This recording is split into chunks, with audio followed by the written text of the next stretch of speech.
Cortney, welcome to my podcast, Good Luck, Luke.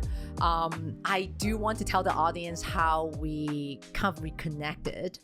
So my parents kind of know what I do. Not really, they kind of know I'm in fertility, helping people have babies, but they never really feel it and understand. I think I want to thank you so much. I was in tears after I met you at the restaurant. My parents were with me, and you were in Connecticut. We were in Connecticut in the restaurant, and then you and your daughter came up to me and say, "Dr. Luke, do you remember me and my daughter?" And I'm like, and you said, "I'm Cortney," because you knew I may not have recognized you. And I was like, "Oh my God, Cortney." And then I still couldn't recognize for over 30 seconds. It took me a time. My parents like, "Who are they?" And I'm like, "Oh, my patient." But then my mind still cannot connect what year, when, what's going on. And then I do have very good memories. I was just explaining at the other podcast. I can snapshot certain frame, a little bit like not totally photographic memory, but I remember the postcard. Then suddenly it just flushed at me. And when I was introducing, I'm like, "Cortney, you were my patient like 10 years ago." So this is like my earliest, one of my earliest patient from my early career. Like I don't know if I have any children I met at 10 years old yet. Because she's now 11, 10? She's 10. 10. Yep. Okay, so that means we met at least 11, 12 years ago. Yep. So I don't have that many, they're not teenagers yet, but like full grown, I don't know. Past the She's toddler tall. stage. Yeah, past the toddler stage. Entering the preteen stage. They may not be doing trick or treat. Right. Like, because I was like, should I invite Cortney? No, I don't think she's into trick or treat, her daughter, My son's not anymore. Only grabbing candies. But any case, I am so excited. And that day, you said, "Dr. Luke, whatever you need." And I'm like, "Oh my God, it'd be so great." So I texted you back and I said, and I couldn't get your phone because you were with me in the previous IVF center. So I didn't know how we met and so forth. And in terms of how to contact you, not how we met. And then I finally contacted you, and I was so happy that we connected. And thank you for coming all the way. I can't believe this. I was in tears when I saw your name on the list. I was like, how can you come all the way to New York City Midtown for this? Again, I'm coming from Connecticut. I wouldn't have a child without you. So the hour train ride was very easy. Thank you so much, Cortney. So, Cortney, I can't wait to really dive into like because it's so long ago now, how you start your journey, how you found me, how we met, and then the baby. I guess that is really where we want to go through the story, because this is now 12 years. So can we give the year yet? Like 2000? So she was born in December of 2013. Okay, so we met in 2012? No, I think it was even before that. 11, something, It was around there. I had gone to New Hope. Someone had recommended it to me, and I had worked with a few doctors at the practice who were lovely. And then somehow latched on to you because I was having a lot of difficulty. I remember I went through a procedure. The anesthesia didn't work. We had to Oh my God, remember now. We had to stop the procedure. Yes. Excuse me, in the middle of the procedure. Yes. And by the way, can we just be clear? This was not at Generation X. This is in a different center. This is at a different center. Oh, yes. And so you were so kind and were working to figure out ways to do the procedure within the office, so I didn't have to go to the hospital, so that we could have anesthesia. You were having pain. They put something and you were so painful. I wasn't feeling anything, or I was feeling everything. The anesthesia didn't work, and Sorry, I didn't mean to but I remember how horrible it was. Fortunately, you stopped it in the middle and said, "That's enough." I was like, "I think I can continue on." I saw my light flashing in front of my eyes. And then you figured out how I could actually get anesthesia and what to give me so that we could do the procedure. So we did the procedure. Which didn't work, but we got it done. So how long were you? So you're absolutely right. So when you first came to over 10 years ago to me, you didn't come initially to me. No. But how many places you went, or that was the only place you've been to? I only went to New Hope. Okay. And I was told there that everything was fine. My eggs were fine. So it was. And how old were you at that point? I had Phoebe when I was 38. So I was probably around 36 when I started. And were you having any like egg problems? Like No. But I just kind of figured that things weren't right because I wasn't pregnant. So that's always a good indicator. And so finally I said, look, I don't want to continue with my eggs because they're not right. I mean, I'm not getting pregnant. It's expensive every round we go through. So let's look at an egg donor. And I was actually willing to go for adoption as well, but my husband was not on board with the adoption option. And so we met, New Hope sent us to a therapist. We met with the therapist and talked it through and then decided to continue forward with the egg donor. And I think at that point, I was going almost every day to have my blood drawn. Yes. To the point where they were doing it to me for my hands. And yes. It was a good time. Did you buy, so let's talk about the process if you Sure. don't mind. Did you go through like buying egg frozen, now, at that time, I don't think that many frozen egg banks back in 2012, 13. It's New more Hope had fresh. a bank. Yeah, that's true. They gave us basically a book of the donors and a Yes. description of each donor. Okay. And so my husband and I agreed on a donor, and I think we had 6 eggs. Yes. And I remember saying to you, let's just implant a bunch of them and see if one takes. And you were like, oh God, no, I'm not doing that given your age. So we implanted one, and fortunately it took. And you only wanted one, right? That's what you wanted, or you just more like? I only wanted one. One, right. That's all you didn't. I knew my 4. limitations, but I'll never forget during one of kind of the procedures or the processes, we were waiting on results. It was a snowy Friday night. Around 7:30, I get a call from you. You're driving in the snow. I'm on what are you doing? Like, I just wanted to let you know your results. Like, okay, let's focus on the road because you risking your life is not helping me at all.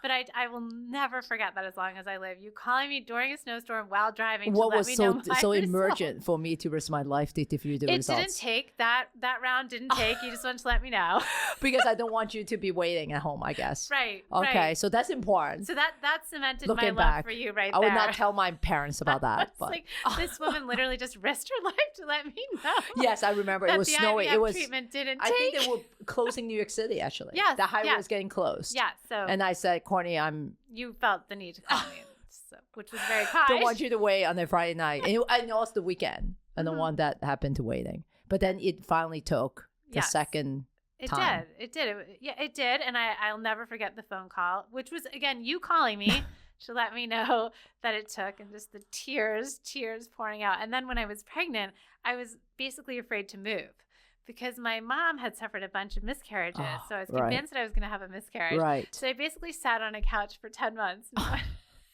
just wouldn't move. So you're not taking pictures. You were not. No, I was just terrified to do anything. Now, but the pregnancy was very smooth, though. You didn't have any. No, I didn't hear any. Luckily, knock on wood, it was very easy. I got the card.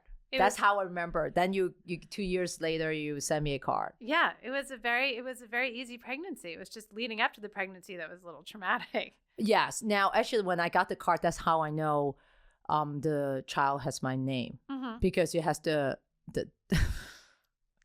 I was like, who is Luke? Maybe it's her family, and then you're like, no, and I think I called you. I said, congratulations, and you're like, well, it was you. It's you. It's the woman who called me, risking her life in a snowstorm to let me know my treatment didn't take.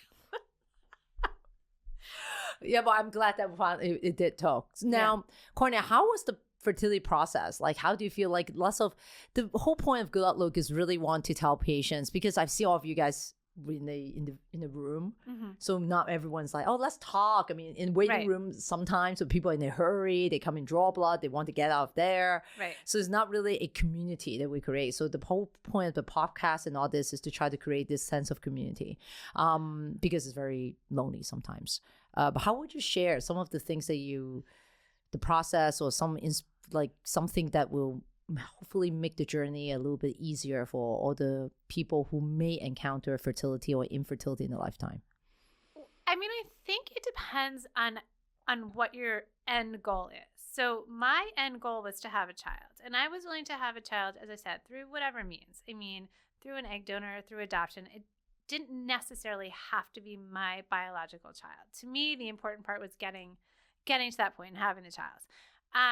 So I knew no matter what, the outcome would be a baby, however that baby came to be. So I think for me, that helped get me through the journey. But it was lonely, and I wasn't living in the city at the time. And I remember the offices were in, oh gosh, help me. Well, it's Welcome right Circle. Near the Time Warner Center. Yes, right. So I was taking a train, and I was taking the subway, and I'll never forget one Sunday I had to go in to have blood drawn early in the morning. So I took the train in, I took the subway, had the blood drawn, got back on the subway, missed the train by 2 minutes at Grand Central. I was stuck there on a Sunday morning, basically by myself, just thinking, this is awful. Why am I doing this? This is horrible. But I knew, and it's lonely, and there's anger. Like, there was also a lot of anger, which I know is probably not that uncommon. I'll never forget being at a baby shower for someone, and I had just learned that the egg, the procedure didn't take. And this girl actually said to me, look, you better start trying. You're not getting any younger. And I was devastated. And kind of at that point was almost like, you know what, I'm done. It is what it is. It's just not meant to be. But I mean, kept moving forward with it. But you were saving grace. I mean, you were there through all of it. You were not willing to stop. So it's a trying experience, it's a lonely experience, but in the end, it was a joyful experience. And I can't imagine not going through it, because I think I appreciate my child, I think, more than I have words to express. Wow. I think in part because of what I had to go through to get her, and I would never not appreciate every second. The bad, the good, all of it. And I watch her sleep at night, and I just think, I can't believe you're here. You're my daughter. And she's 10. I mean, she's not 2 months. And I still look at her and I still feel that way. And I'll hear parents complain, my kid's in a wire. I'm like, but your kid's healthy and you have them. And that's all that matters at the end of the day. Yes. So I think it's given me an appreciation that I wouldn't have otherwise had I just been able to get pregnant like that. I have to say, though, the kids are so good. I don't know. I've met some of them. Mm-hmm. I mean, they're a little bit. I meant the children who are from my patients. That right. It's just that the resilience of the parents are so amazing, and then their heart, the time they spend with their children. Because my mom is a social worker, so she believes in lots of parental guidance mm-hmm. and so forth, and how she believed nurture trumps nature. Right. So in so many ways. So it's just has been amazing kind of ordeal helping parents to have little ones. Well, it's funny that you say the nurture versus nature, because there are I know the background of the egg donor, and there are times when I'll see some very strong qualities come out in her that I know are from that egg donor, and I sort of struggle, like, okay, now how do I manage the situation? How do you actually, what kind of interesting, let's share with the audience. What is it like when you have an egg donor? Like, do you feel I don't know, like it's in some feelings that you feel like, because maybe this is from egg donor, what is it? You can, I can tell what's coming from me and what's not coming from me. Wow, really? I mean, you can tell. You really can. But it's very hard when people will say, I don't see any of you in her. I only see your husband. Or I'll never forget, we had moved after I had her to South Carolina. Uh-huh. And we were there maybe 2 days. And I was in a bakery, and a woman came up to me and said, my daughter also adopted a baby from Guatemala. Okay. I went home and I said to my husband, might not have been the best geographical move for us.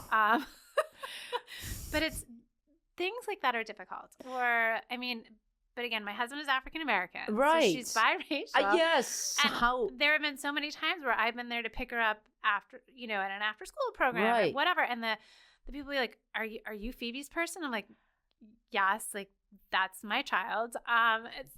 That is hard. And you have to be a strong person to deal with that, and you're going to have it forever. That's not going to go away.